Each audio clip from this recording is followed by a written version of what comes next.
Ça y est, la neige, là, le ski, ça commence et maintenant. Alors c'est pour la remontée. Je m'attendais pas à ça là.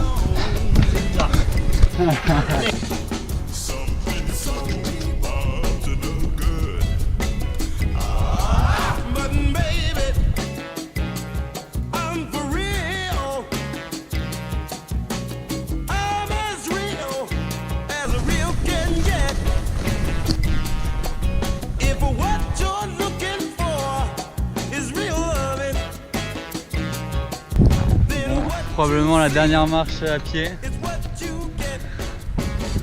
On va pouvoir chausser enfin. Il est précis le gars.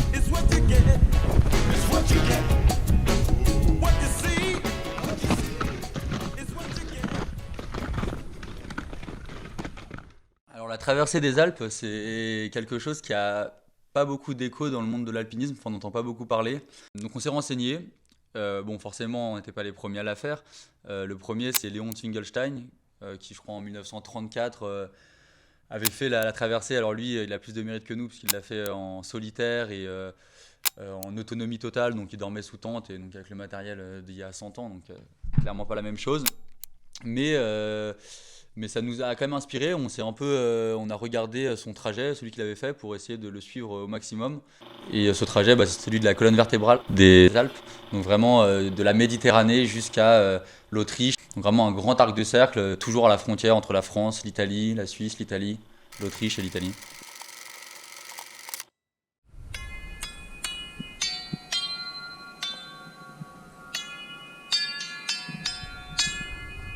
Allez.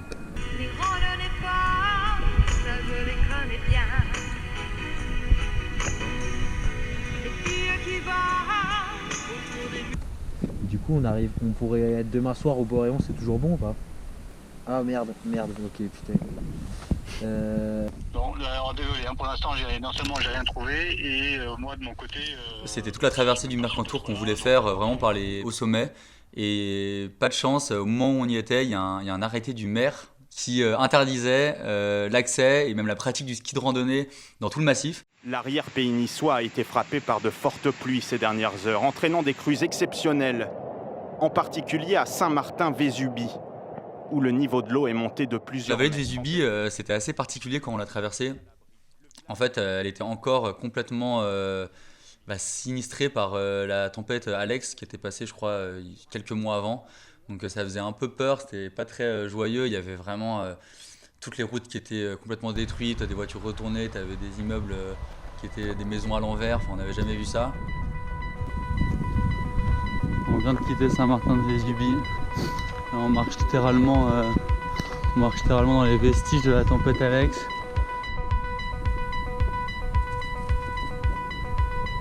Rebelote, rebloqué, redemi-tour. Ouais. Ça fait 2 heures qu'on jardine là. Encore la tempête. Le chemin, il n'y a plus de chemin. Il est en face. On perd pas mal de temps, c'est assez chiant.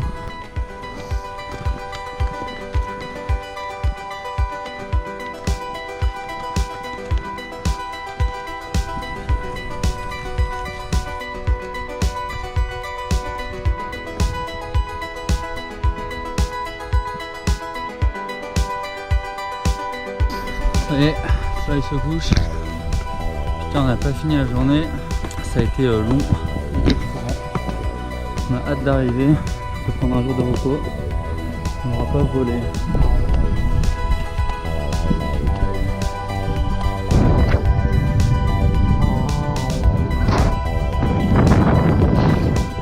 Putain, la descente de nuit sur l'Isola 2000.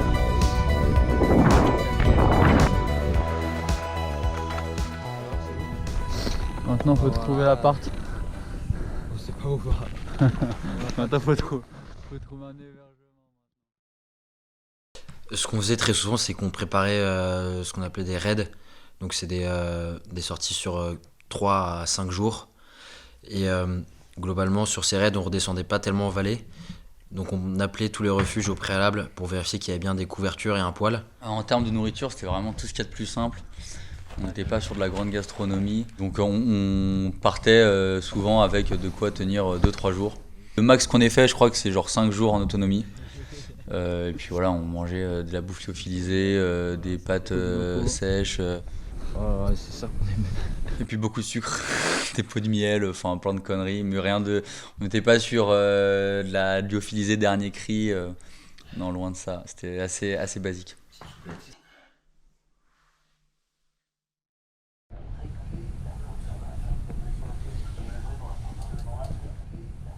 En préparation pour le raid 2.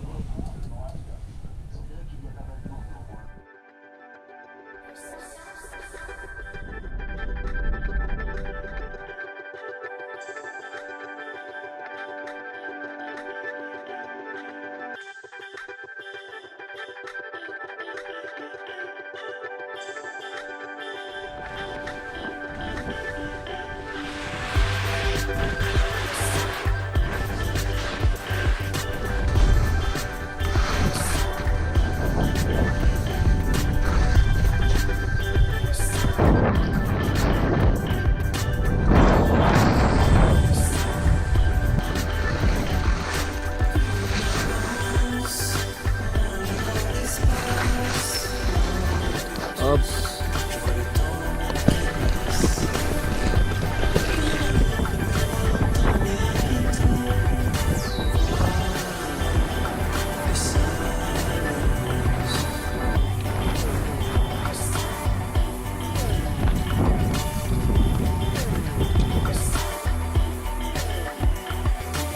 Départ ce matin du refuge San Bernaflo en Italie.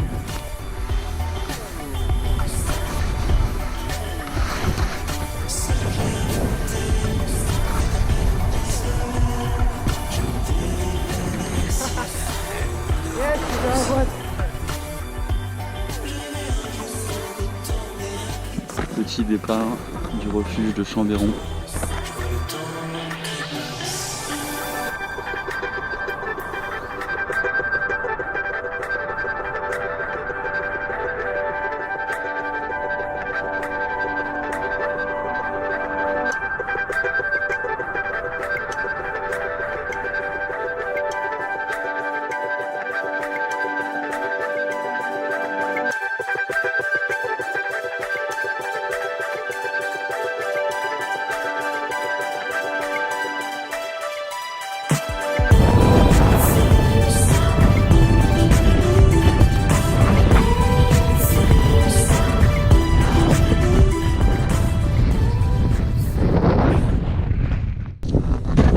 Levé du jour au refuge de la Dent Parachée après la tempête d'hier. Ça a bien soufflé.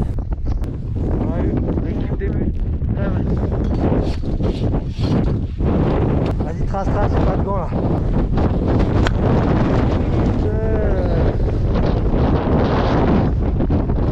Pendant la traversée de la Vanoise, on est arrivé dans un refuge la veille où on a discuté avec un couple de jeunes snowboarders qui avaient fait une sortie à la journée et qui nous avait recommandé de traverser donc une arête par une brèche.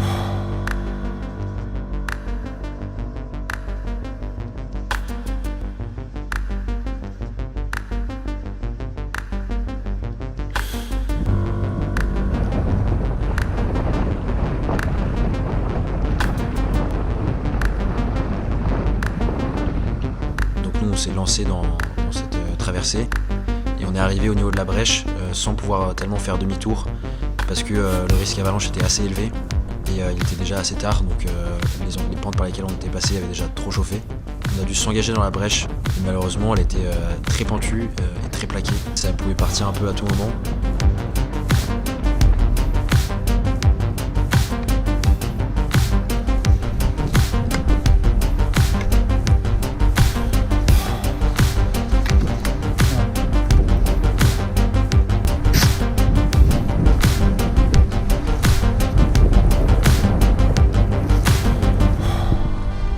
C'était à l'ombre en face nord, donc il faisait très très froid et on était les poings dans la neige.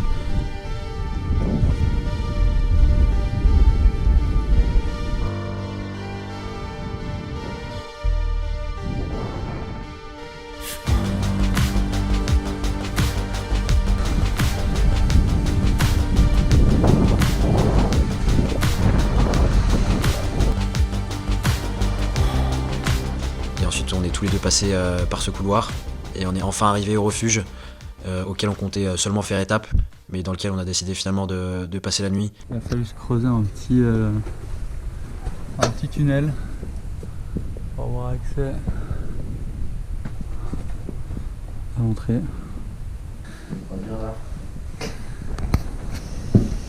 Et c'est ça la vie. On est arrivé au refuge du col de la Vanoise.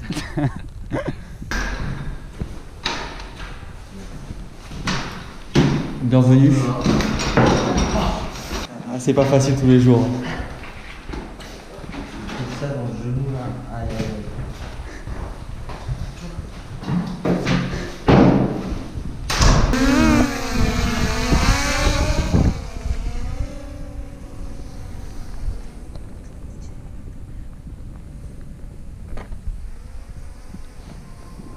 Et c'est parti.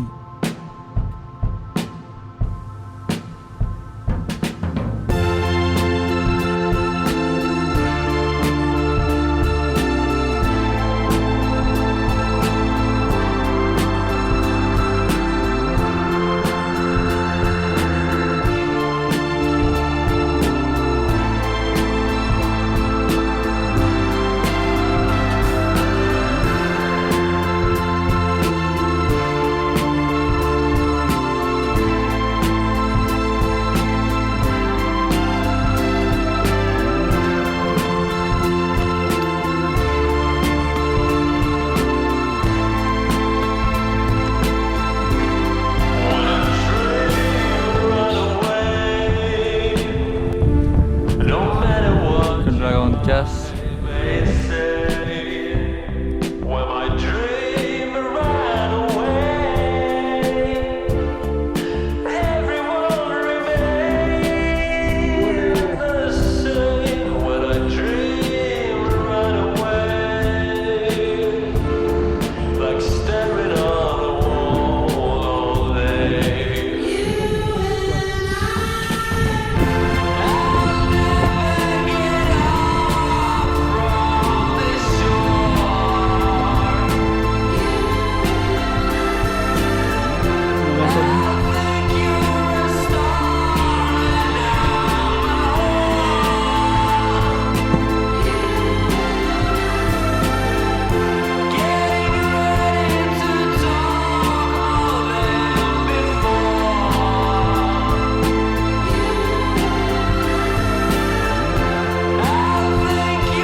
D'autres levées du jour, cette fois au recul de Pressel.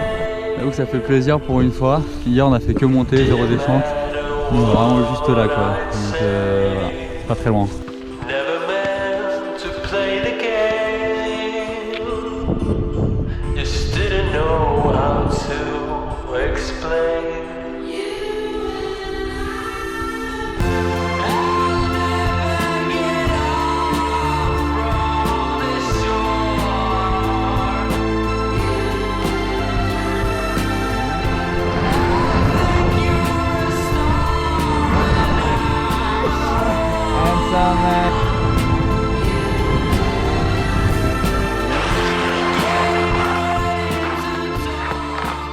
Bien joué. Yeah man. Comment on a géré cette relation à deux pendant plus de 2 mois. Pendant la journée, il faut savoir qu'on se parlait vraiment pas beaucoup. Quand on marchait l'un derrière l'autre, en fait, on se parle pas. Et donc on était presque content à la limite de se retrouver à chaque pause déjeuner ou chaque pause barre de céréales. Et le soir, soit on lisait beaucoup de notre côté. En fait, on s'est pas parlé pendant 2 mois. C'est ça en fait que tu dis quoi. On arrivait très bien à prendre notre temps de notre côté. Et puis en fait, on avait quand même beaucoup de choses à discuter à la fois sur l'itinéraire en direct et à la fois sur la vie de tous les jours. Donc bon, ça globalement c'est très bien passé. Draw big line, clac clac clac, remonte, refuge, bim, terminado la journée. C'est la journée où on va passer en Italie, donc on quitte notre douce France Nous on va passer là-bas au col de la Seigne. On va faire plus proche du Mont Blanc comme passage.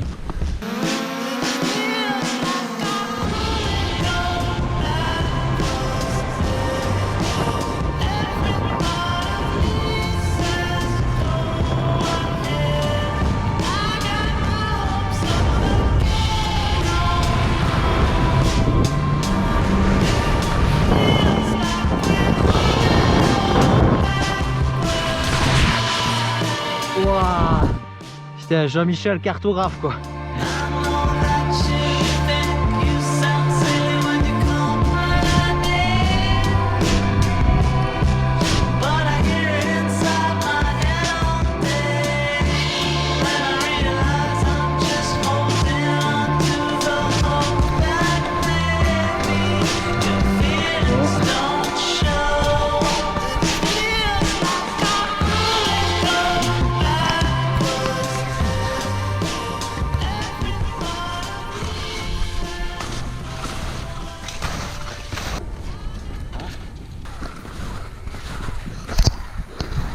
Arrivé au fond de la vallée, au refuge de Praraillé.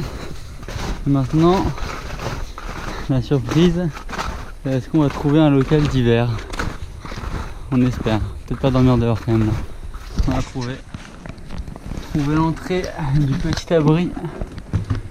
Très cosy. Bon, il manque quand même un poil. Mais bon, on va pas se plaindre.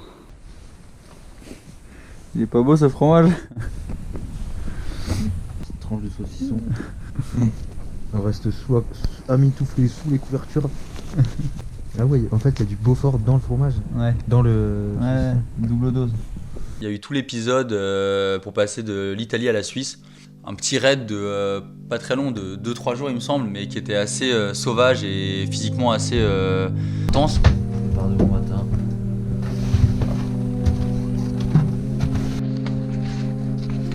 En fait, on a fait les 2 dernières étapes de la haute route, donc qui relie Chamonix à Zermatt. Là, on les a faites donc tout seul, mais littéralement tout seul dans la montagne, il n'y avait personne.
La tempête a fini un peu par arriver, nous on l'a fui, on est descendu du col de Valpeline vraiment dans la hâte, encordé sur le glacier, on se pétait la gueule, enfin, c'était pas du grand ski.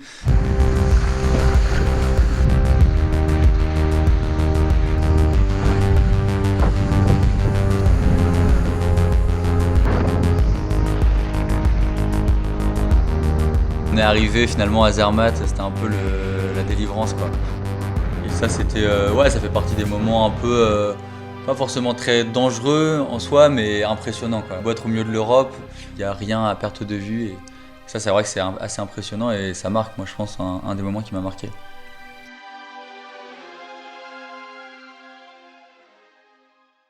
Oh les... Ça change du métro parisien.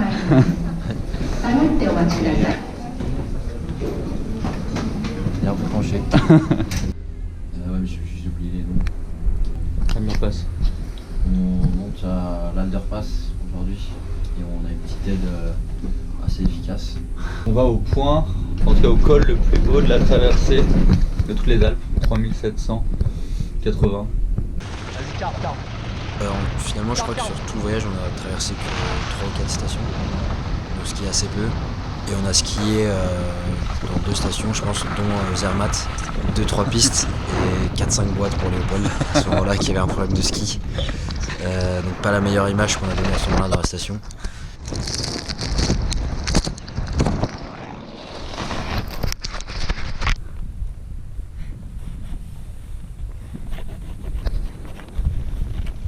Ce qui est assez marrant pour le coup, la petite anecdote, on a rencontré les seules personnes qui effectuaient aussi la traversée des Alpes de la même manière que nous. C'était vraiment sympa de les croiser en plus à cet endroit-là qui était assez symbolique.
Comme l'export d'une revue.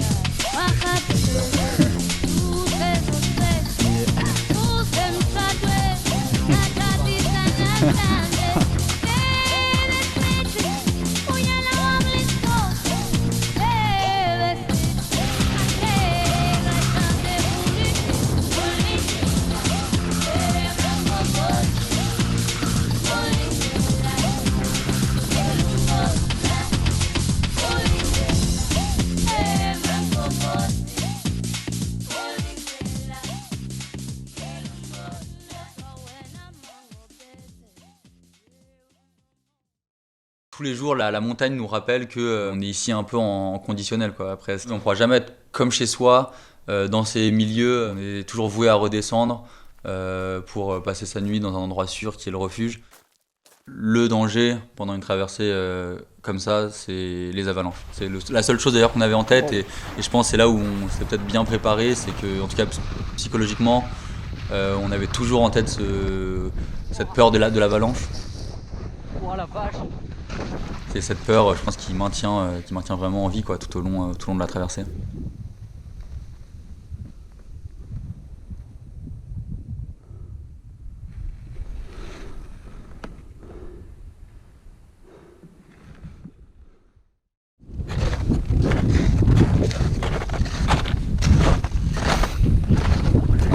Yallah! Arrivé au Rheinwaldhorn, 3400 mètres, point culminant du Tessin.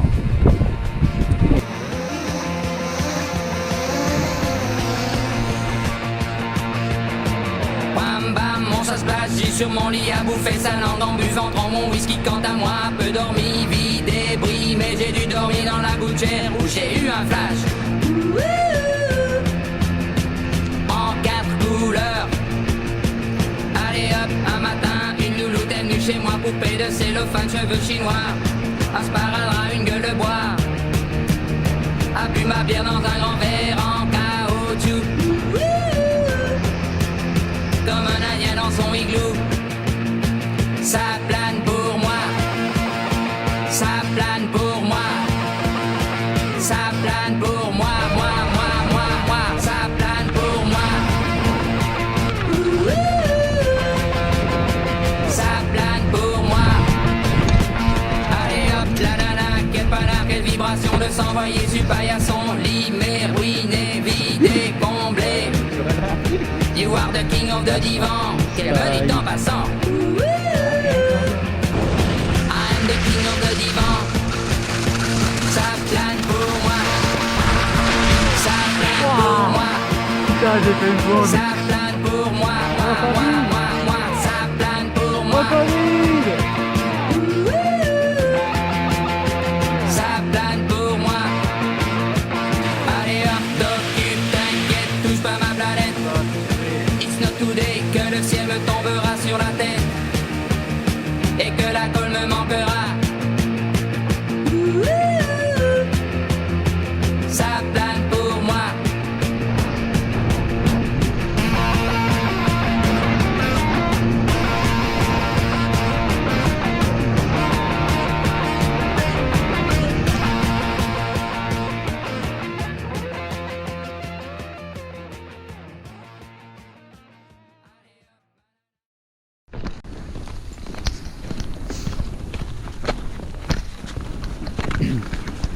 On quitte l'Italie pour passer en Autriche aujourd'hui en toute clandestinité. Là on est bien en retard, on a eu des galères de bus ce matin avec des mauvaises informations.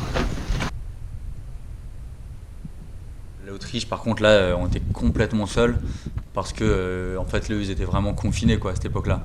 Et ça, c'est vrai que ça permet de vivre des choses au milieu de l'Europe que peut-être on revivra plus jamais. Enfin, je sais pas, j'espère en tout cas qu'il y aura plus de pandémie, mais on avait l'impression d'être en Alaska, quoi. On était tout seul, quoi. Pendant 3 jours, on a vu, je crois, aucune trace d'humain. Et ça, c'était vraiment une belle manière je pense, de clore cette aventure.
Yallah, ça fait plaisir. Yes.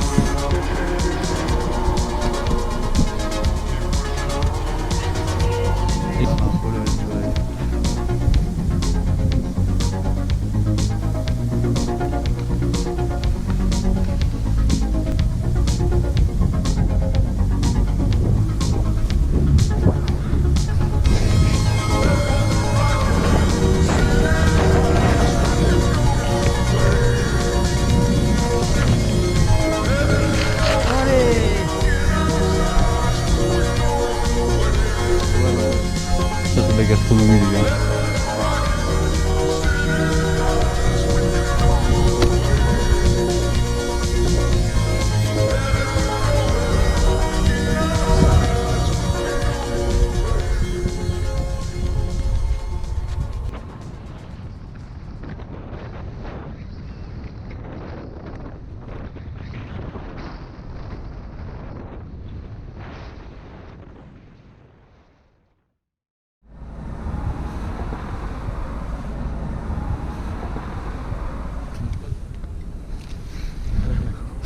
Bien accueilli en Autriche. La meuf a regardé tellement bizarrement, mec. T'es pas trop préoccupé pour ce soir?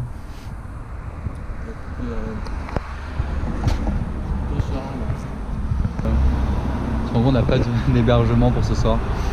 D'ici 1h30 il fera nuit. Mais bon. Voilà, les priorités d'abord.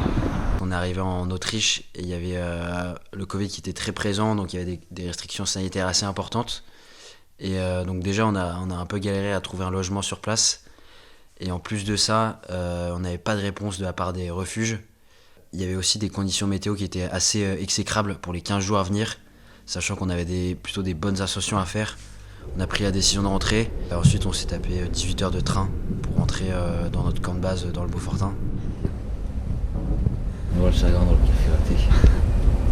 Pour ce qui était de la technicité, pour être honnête, je pense que c'était pas la difficulté première de la traversée. Peut-être là où il y avait un petit exploit, entre guillemets, en tout cas c'était notre exploit, c'était vraiment sur le mental, sur partir autant de jours en haute montagne et avec un effort qui est constant parce que sur 2 mois on a pris je crois 5 jours de repos. Ça veut dire que tous les jours on se levait et voilà, il fallait fournir un effort, qu'il neige, qu'il vente, qu'il fasse beau, chaud. Et peut-être que c'est là où finalement on repousse vraiment des limites. C'est sur cette capacité à continuer à marcher, à avancer. Alors qu'en plus on est en Europe, donc à tout moment on descend une vallée, on prend un train et un jour on est de retour à Paris. Et ça c'était vraiment intéressant je pense. Faire du ski de randonnée un week-end ça va, mais en faire pendant 2 mois tous les jours, c'est plus engageant mentalement.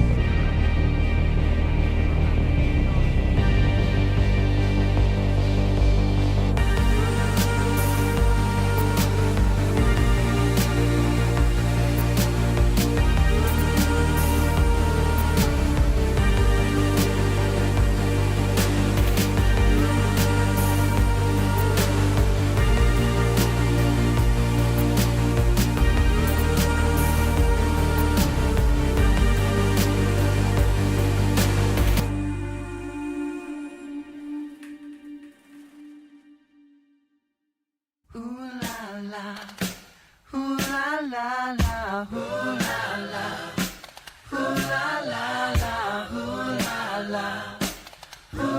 la,